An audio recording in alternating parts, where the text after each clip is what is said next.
मित्रांनो, तुम्हाला आठवतंय का? खूप वर्षांपूर्वी साधारण 2010-2011 मध्ये शाळेच्या शिक्षिका घरोघरी जाऊन आपल्याबद्दल, आपल्या घराबद्दल, परिवारात किती लोक राहतात, कोणत्या जाती धर्माचे लोक राहतात अशा माहिती गोळा करून जायच्या, ज्याला म्हणतात जनगणना। पण तुम्ही कधी विचार केला का, जी जनगणना दर 10 वर्षांनी केली जाते ती अजून आपल्या भारतात का होत नाहीये? आणि हाच एक मोठा मुद्दा 1 एप्रिलला काँग्रेस अध्यक्ष मल्लिकार्जुन खरगे यांनी राज्यसभेत उपस्थित केला। त्यांनी केंद्र सरकारला जनगणना आणि जातनिहाय जनगणना तातडीने सुरू करण्याची मागणी केली।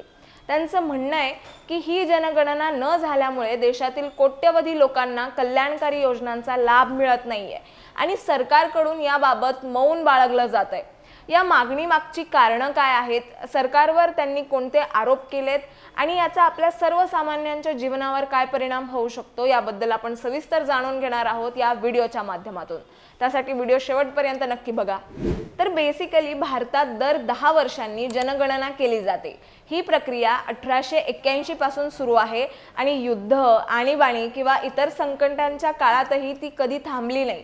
शेवटची जनगणना 2011 मध्ये झाली होती, म्हणजेच 2021 मध्ये पुढील जनगणना होणं अपेक्षित होतं। पण गेल्या 4 वर्षांपासून ही जनगणना रखडली आहे आणि याला मल्लिकार्जुन खरगे यांनी इतिहासातील सर्वात मोठा विलंब असं संबोधलंय। त्यांनी असा दावा केलाय की सरकार ही जनगणना आणि त्यासोबतच जातनिहाय जनगणना करायला तयार नाहीये। त्यांनी राज्यसभेत 0 आवर मध्ये हा मुद्दा मांडला आणि सरकारला काही कठोर प्रश्न विचारले।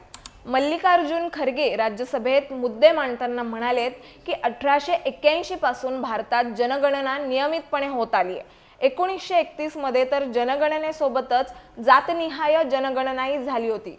दुसऱ्या महायुद्धात म्हणजेच 1941 साली आणि 1971च्या भारत-पाकिस्तान युद्धातही ही प्रक्रिया थांबली गेली नाही।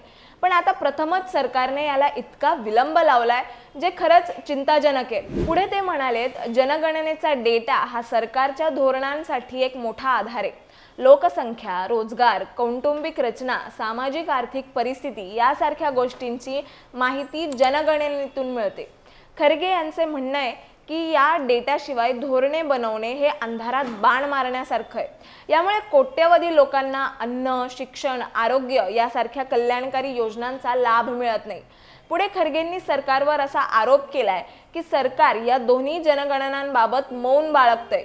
2025-26च्या अर्थसंकल्पात जनगणनेसाठी फक्त 575 कोटी रुपये दिले गेलेत, जे या मोठ्या कामासाठी पुरेसे नाहीयेत। यावरून सरकारची अनिच्छा स्पष्टपणे दिसते असं खरगे म्हणाले।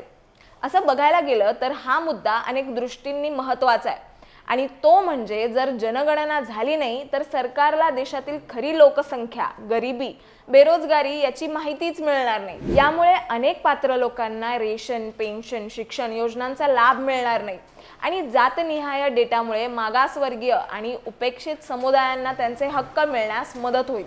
शेवटी काय तर मल्लिकार्जुन खरगे यांनी राज्यसभेत मांडलेला हा मुद्दा देशाच्या सामाजिक आणि आर्थिक भवितव्यासाठी खूप महत्त्वाचा आहे। जनगणना आणि जातनिहाय जनगणना ही फक्त आकडेवारी नाहीये, तर ती देशातील प्रत्येक नागरिकाला समान संधी आणि न्याय मिळवून देण्याचा एक मार्ग आहे।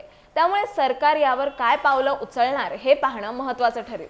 तुम्हाला काय वाटतं, ही जनगणना तातडीने व्हायला हवी का? ते आम्हाला कमेंट्समध्ये सांगा आणि अशाच माहितीपूर्वक व्हिडिओ बघण्यासाठी लगेचच सबस्क्राइब करा प्राईम टाइम महाराष्ट्रला।